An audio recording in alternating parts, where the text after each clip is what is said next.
one city council election. I think that was by 3 or 4 votes. And in the last election, if 13 people would have voted differently, I would be the incumbent. But frankly, when you only have 12 to 14% of the people turn out to vote, it really is rather disheartening.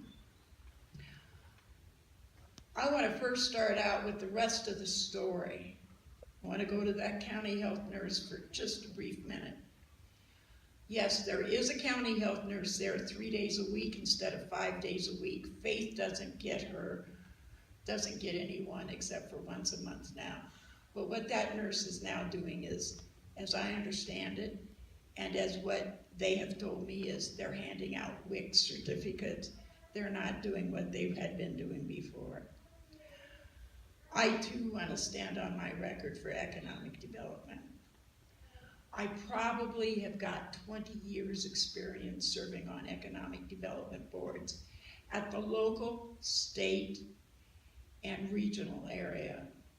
Very few people know that for 8 years, I was a member of the South Dakota Board of Economic Development. We made loans to bring businesses into this state. This was before EB5. So when I came back, one of the first things I did when I was on the commission was to press for additional funding for SEDC. No other commissioner can say during their era that more money has been spent for SEDC instead than I did. In fact, it was when I was on the commission that we established a highly successful discretionary formula that will allow businesses to come in, or existing businesses to add $30,000 and not have to pay property taxes for 5 years. But I want to turn to taxes for a second.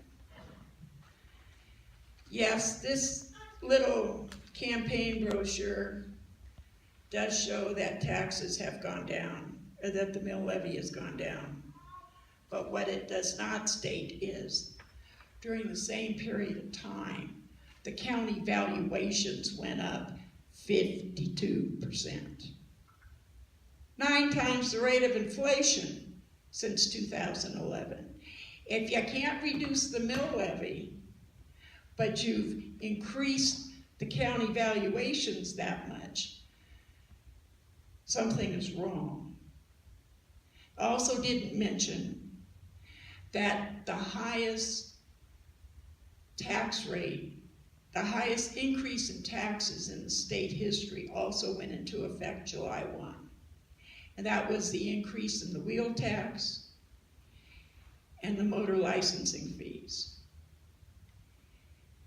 Altogether, Lisa said $1.2 million of that went into the tail fund, the general fund this year. Ask our ag people what their taxes are like. They'll tell you. Their taxes have gone up. Their assessments have gone up 50-some%. None of that is included in the handout that Mr. Bertolotto and the county commissioners are handing out. I promise I will be a full-time commissioner. I won't have any outside business dealings with the county, except paying my taxes. And I too, because of businesses that I have in this county, I also pay a significant amount of taxes as well. All I can say is I will do my best. I'll listen to people, and I'll also have a heart.